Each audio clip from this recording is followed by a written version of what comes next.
नमस्कार दोस्तों, स्वागत है आपका हमारे चैनल सटीक खबर के वीकली डिफेंस अपडेट सीरीज में, जहां हम आपके लिए लेके आते हैं पूरे हफ्ते के इंपॉर्टेंट डिफेंस अपडेट्स। तो चलिए देख लेते हैं इस हफ्ते के कुछ खास हेडलाइंस।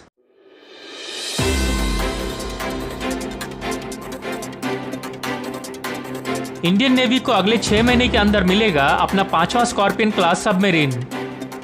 पाकिस्तान के साथ कोई सीक्रेट डील कर रहा है स्वीडन का साब, जो इंडिया को ग्राइपिन फाइटर जेट बेचना चाहता है। भारत को जल्द ही मेक इन इंडिया के तहत मिल सकते हैं 134 एडवांस राफेल जेट्स। भारत ने पैंगोंग त्सो के साउथ में तैनात किए अपने टैंक्स। चाइना और भारत की टैंक्स के बीच की दूरी अब सिर्फ 400 मीटर। सामने आया निर्भय मिसाइल के फेलियर का एक नया कारण। जल्दी फिर से शुरू होंगे परीक्षण। खबरों में विस्तार से जाने से पहले हम आपको बताना चाहेंगे कि हम अपने चैनल पे भारत के डिफेंस और स्ट्रेटेजिक अफेयर से जुड़ी वीडियोस को रेगुलर बेसिस पे बनाते रहते हैं। अगर आप भी इन सब्जेक्ट्स में रुचि रखते हैं तो हमारे इस चैनल को प्लीज़ सब्सक्राइब करें और बेल आइकन को प्रेस करना ना भूलें, ताकि हमारे हर नए वीडियो की नोटिफिकेशन आपको मिलती रहे।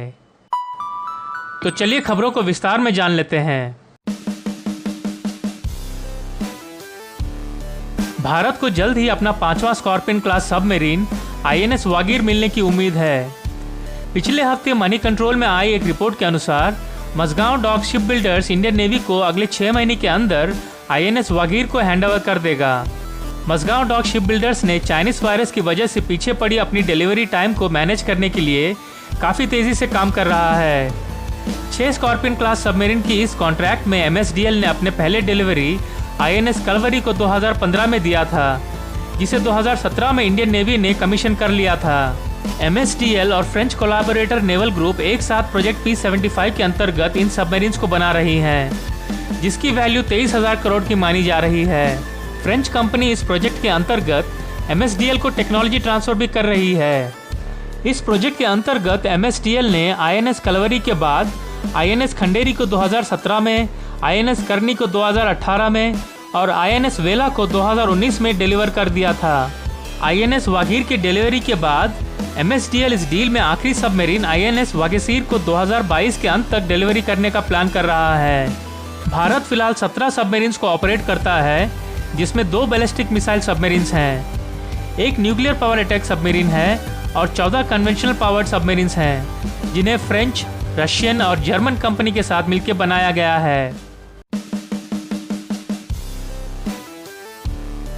भारत अपने एयरफोर्स की तेजी से घटती हुई स्क्वाड्रन स्ट्रेंथ को फुलफिल करने के लिए बुलाई गई MMRCA 1 की टेंडर से बाहर होने के बाद स्वीडन की दिग्गज एरोस्पेस कंपनी साब लगातार तरीके से भारत को अपने ग्रिपेन फाइटर जेट्स को ऑफर कर रहा है। स्वीडन की साब को भारत द्वारा निकाली जाने वाली 114 फाइटर जेट्स की MMRCA 2.0 के टेंडर में एक मेन कंटेंडर भी माना जा रहा है, जहां साब अपने ग्राइपिन E को एक्स्ट्रा अटैकिंग कैपेबिलिटी के साथ भारत को ऑफर करने वाला है। ऐसे में साब के खिलाफ एक ऐसी रिपोर्ट निकल के आ रही है जिससे कि इस कंपनी के पार्टिसिपेशन को भारत द्वारा न सिर्फ MMRCA 2.0 बल्कि फ्यूचर में किसी भी डील में शामिल होने से रोक लगाया जा सकता है। यूरेशियन टाइम्स में आई एक रिपोर्ट के अनुसार साब एक सीक्रेट डील के तहत किसी देश को अपने एडवांस अवॉक्स सिस्टम्स को बेच रहा है और अब उस देश का नाम पाकिस्तान निकल के आ रहा है और उस पूरे डील की कीमत तकरीबन $160 मिलियन बताई जा रही है। पाकिस्तान पहले से ही साब द्वारा निर्मित अवॉक्स का इस्तेमाल कर रहा है। अब खबर ये आ रही है कि साब कुछ एडिशनल अवॉक्स को पाकिस्तान को बेचने वाला है। प्रधानमंत्री नरेंद्र मोदी के निर्देश पे बालाकोट में की गई हमले के बाद जवाबी कार्रवाई में जब पाकिस्तान के 25 फाइटर एयरक्राफ्ट इंडिया पे हमले के लिए आए थे, तब उनको साब द्वारा दी गई एरियाई अवॉक्स ही गाइड कर रहे थे। माना जा रहा है कि साब अब तक पाकिस्तान को 6 अवॉक्स को सप्लाई कर चुका है। यूरेशियन टाइम्स में आई एक रिपोर्ट के अनुसार भारत स्वीडन की साब के साथ आगे किसी भी डिफेंस डील को अंजाम नहीं देगा। आने वाले दिनों में देखना होगा कि इस रिपोर्ट पर साब क्या बयान देता है।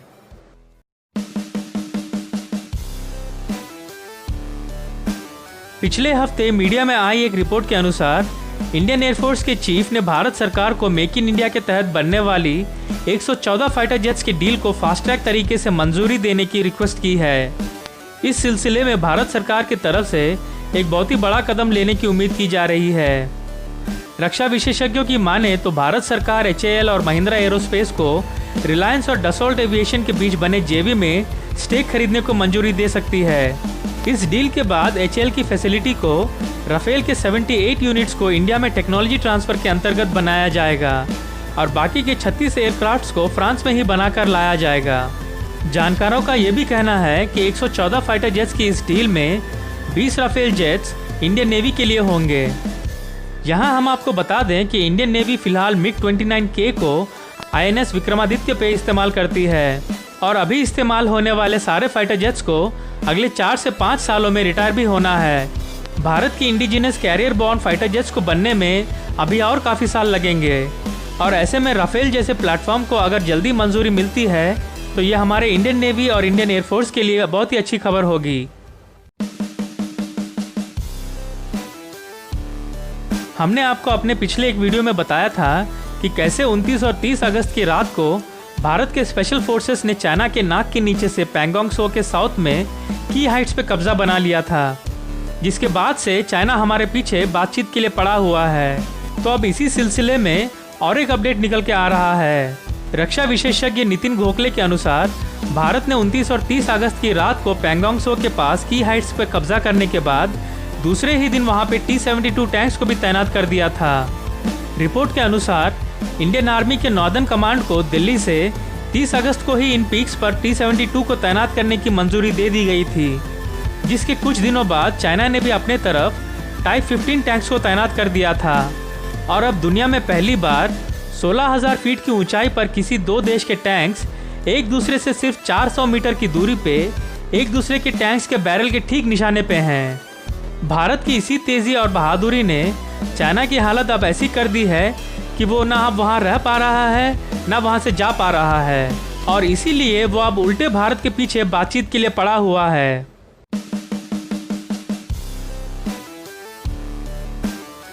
DRDO पिछले 30 से 40 दिनों में 13 से भी ज़्यादा मिसाइलों का परीक्षण कर चुका है, जिसमें सारे ही सक्सेसफुल रहे हैं एक निर्भय मिसाइल को छोड़कर। और सबसे बड़ी बात यह है कि इन मिसाइलों को ऑलरेडी चाइना के खिलाफ तैनात भी कर दिया गया है। इनिशियली इस मिसाइल का फेलियर का कारण इसमें पहली बार इस्तेमाल की गई स्वदेशी तौर पर बनी स्मॉल टर्बोफैन इंजन या STFE को माना जा रहा था, पर 2 दिन पहले आई एक रिपोर्ट में इसे नकार दिया गया है। रिपोर्ट्स के अनुसार निर्भय में लगी STFE इंजन अपने फुल कैपेसिटी के साथ काम कर पा रहा था, पर टेस्ट के दिन इस मिसाइल के बूस्टर में प्रॉब्लम आ गया था। कहा यह जा रहा है कि मिसाइल में लगा बूस्टर तय वक्त पर मिसाइल से अलग नहीं हो पाया और इसीलिए इस टेस्ट को अबॉर्ट करना पड़ा था। STFE के लिए ये एक बहुत ही राहत वाली खबर निकल के आई है और ये खबर इस पूरे प्रोजेक्ट के लिए भी राहत वाली बन के आई है।